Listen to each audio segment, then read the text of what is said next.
Thanks for joining me today. In this tutorial, I would like to cover finite element modeling of short steel elliptical hollow sections using ABAQUS. Elliptical hollow sections, they've been used in many applications. London Heathrow Terminal 5, where it's been used. On your left side, you can see its picture. It has also been used in London Stratford DLR station that you can see on your right. And the main thing about these columns is that they look really beautiful as compared to circular hollow sections. And that's the main thing they have been used in real applications. The problem that I'm going to model today is this one 150 by 74 by 4 thick short elliptical hollow section, and it has been taken from this Chen and Gardner paper, which you will find in a link below in description. The key assumptions that I've taken for this problem is local buckling is ignored. Now, what is local buckling? Local buckling is a kind of instability that limits the load carrying capacity of a section. A short column in lay terms can be defined as a column where height of the column is not more than two times its cross-sectional dimensions. Now let's dive into this problem. Now these are the steps that I will follow to create the model, and then pre-processing and post-processing for for this problem. So let us go into first of all defining the geometry. The the actual dimensions are 150 by 47 and 74, but for simplicity, I will simply define it as 150 and 75. But on the other hand, I will take the actual thickness. So first thing you want to do is to create a part. I name this part as EHS, and deformable shell and extrusion. And then these dimensions are fine. So keep everything as a default. And I want to create an ellipse. Now first is asking me for center point. So I will say 0, comma 0. Next, I will give the major axis dimension. So I will move into x direction and then give it as 75, comma 0. And the next dimension is 75, which I will give as 37.5 in y direction, so 0 comma 37.5. Now in this way I have created this model and then click done. In terms of extrusion, I will specify the height of the section as 300, which is given to us.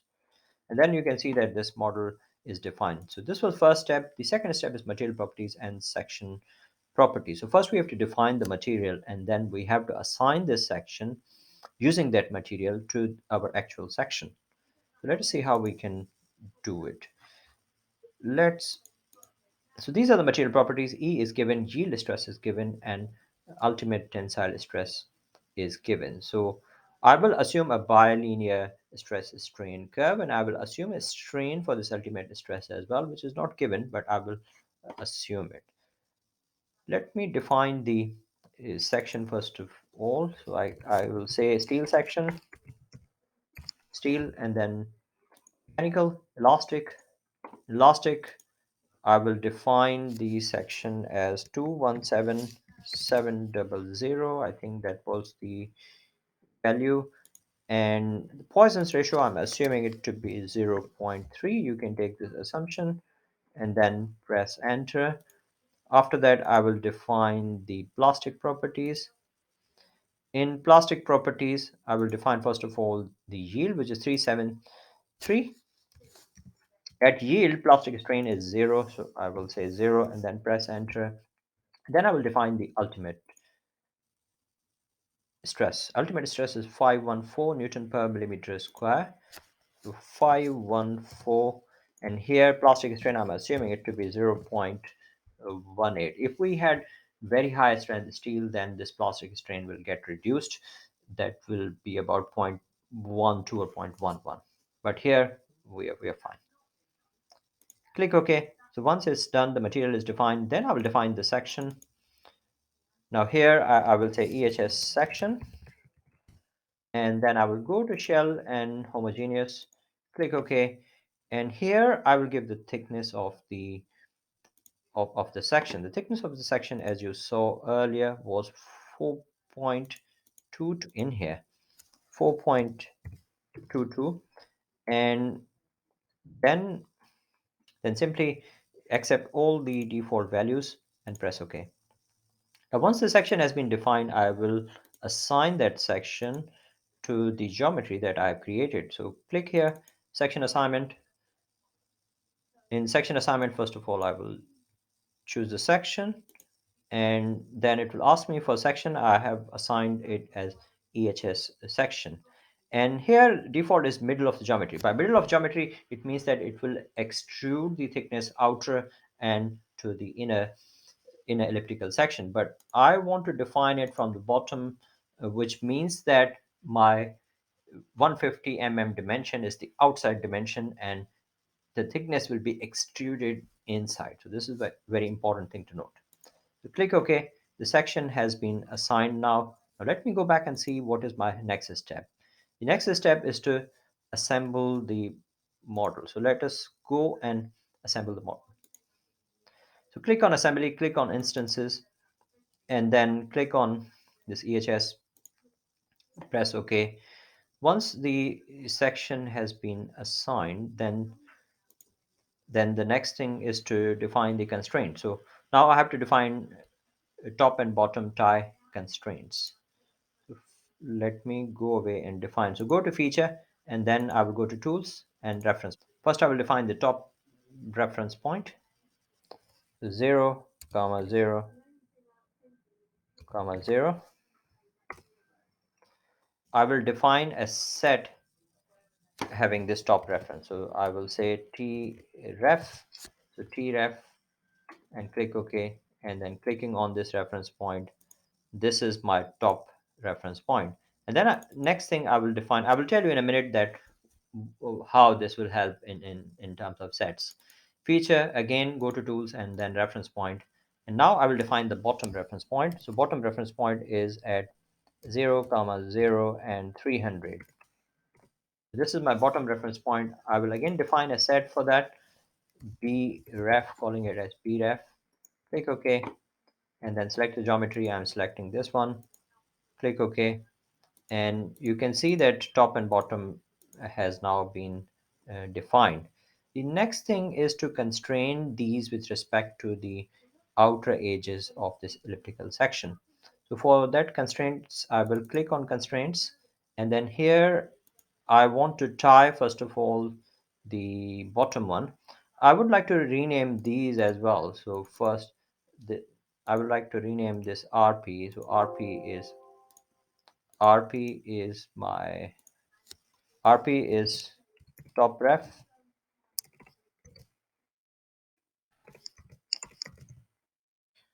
and RP2 is my bottom ref. So rename it. Click OK. It will help us later. And then I will constrain the model. So I will say tie top first. So and rigid body, and then click OK and tie nodes.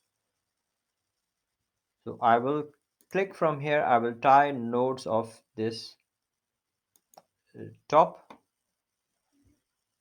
and I will say top surf. Click OK, and then it will ask me to pick a reference point. I will pick up this point, and then in that way these nodes will be constructed. And the next thing I want to do, I want to tie bottom. So say tie bot, and not boy, bot, and click OK. And then here first I will choose the surface. So surface that I'm going to choose is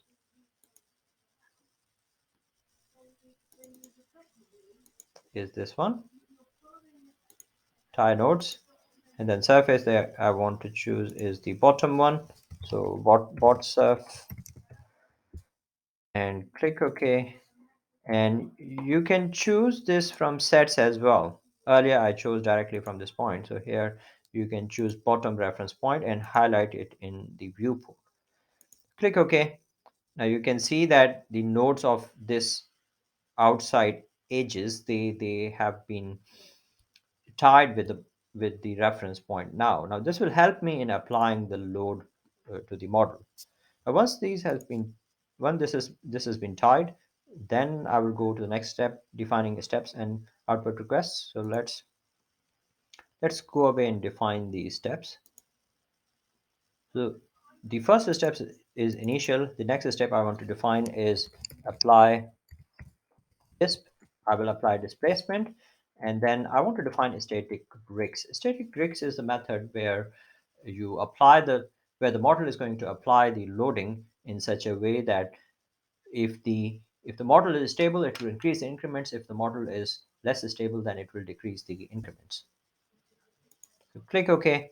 And then here I will turn on the nonlinear geometry. We have defined nonlinear material, and then it is nonlinear geometry as well. And then maximum displacement, I'm saying it's 10 millimeter. Degree of freedom is 3. 3 means Z direction.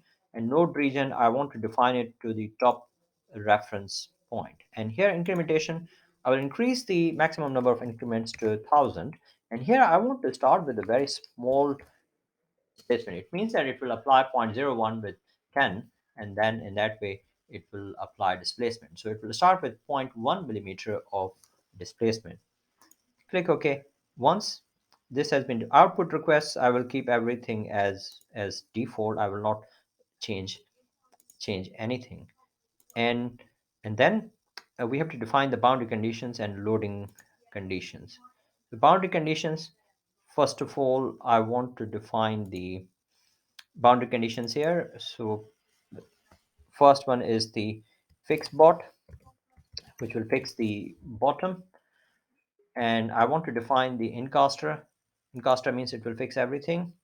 So bottom reference point, click OK, and then incaster, it means that it will fix everything at the bottom. Now remember that this point is tied with the edges, so edges are going to be tied as well. And then the next point that I want to define is load top. Load top means, and this is displacement rotation. Click OK. And here from geometry, I want to choose top reference point and click OK. Now here I want to constrain everything except U3, which means this Z direction, because I want to load the model. I want to apply a displacement in Z direction. And finally, I will measure a reaction from that. Now, once this is done, then the next step is to apply the displacement. Load top here. This has been created in the initial, and it's been propagated to the apply displacement. Now I will come to apply displacement. This is my rigs step. Now here I will apply displacement of 10 millimeters, so it will load the model. It will displace the model in 10 millimeter in positive Z direction. Now once this is done, next step is to mesh the model. So for mesh, I will simply go to module, mesh, and then first of all I will seed the part. It means that it will create those nodes, and I will change the size to 10, and then OK, and go to mesh, and then element type, go to mesh, and then element type, click on this one, and then you can see that it has automatically chosen this S4R reduce integration element. Click OK, and then I will go to mesh and then part mesh, so it will create mesh for my model. Now after meshing the model, I will go to the next step, and let's see what's the next step is. Next step is job definition. Now I will define a job. I will say that okay, EHS, and then EHS 175,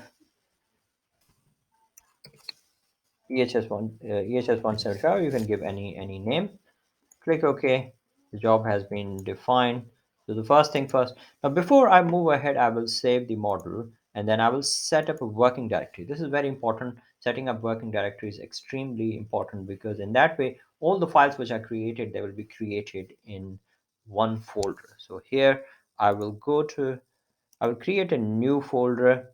I will say EHS, say try, and then click OK.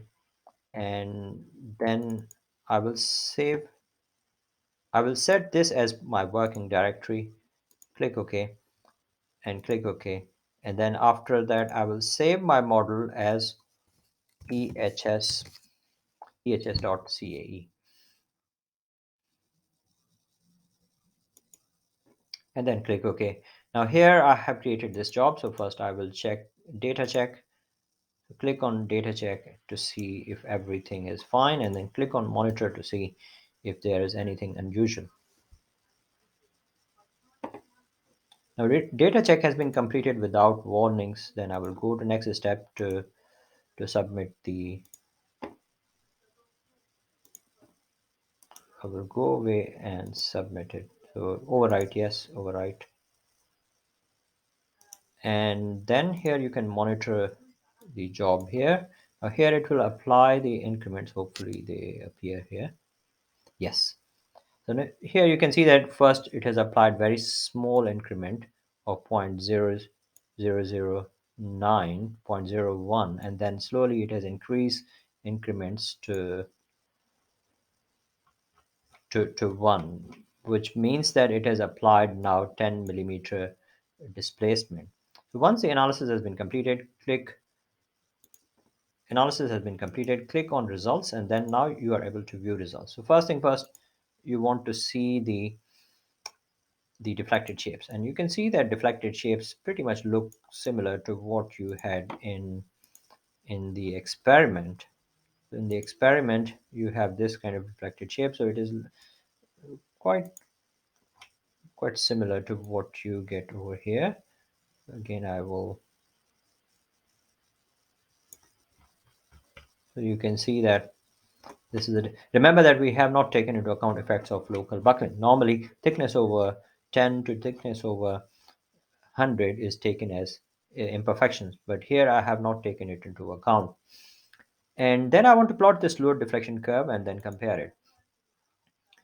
Now click on data and then click on ODB field output, and here you have to click on unique nodal. And at unique nodal, first of all, I want to find out the reaction in three direction, in Z direction, and the node set that I want is the top reference point. And then click on highlight, sorry, not all nodes, top reference point. You can see that this top reference point has been highlighted. And then I will plot it and then save. And after I done it, I will go to variable again. I will uncheck this and unique nodal same. Then I want to specify displacement now. Now you can see that here it is force versus arc length. So I don't want arc length. I want arc length means that it has applied whatever the load. It has applied the full load up to 1. It means 100% load. And then I will plot the deflection as well. It will show deflection against arc length as well. But I want load versus deflection curve, and I will show you how we can do it. And then node sets, again, top reference point. I want to see that what is axial shortening, and then save. Once it's been saved, then you go back to XY data again, and then click on operate on data, and here go to combine. Once you combine it, first is my x dimension u3, and then is my force dimension or load dimension. Now load, as you saw that I define everything in newtons and millimeters. There are no units in ABAQUS. So here I will divide this load by 1000 to convert it into kilonewtons. Then I will plot expression. I will save as load deflection. Once it's been saved, then you can compare it with, now here you can see that if I edit, you can see the maximum load that I'm getting is 4476 or 4476, and it is And if I compare it with the experiment, you can see that it is about 550. So it is pretty close. The difference is really minimal here. And again, if I refine the mesh, the difference is going to be very less. And the effect of local buckling on short columns is really minimal. But when we are talking about long columns, for example, if you have similar column 10-meter in height, then certainly you will take into account effects of local buckling. And in my next video, I will show you how to take into account effects of local buckling on short columns and then also apply it to long columns. So once we have completed the modeling, I will upload a couple of files. I will upload this presentation, and then I will upload the actual paper from where it's been taken from, and then I will upload CA files as well where I have created this model, and I will upload step-by-step instructions as well. So it will give you written instructions on how. So part one, creating geometry. So these are very simple to follow step-by-step instructions on how can we model this one. You can watch the video and rewind it, play it at double speed or 1.5 speed, and then see how you get on. And I will really appreciate any comments or any questions that you may have. And I will see you in my next video, part 2, where I will take into account effects of buckling for both short and long columns. Thank you.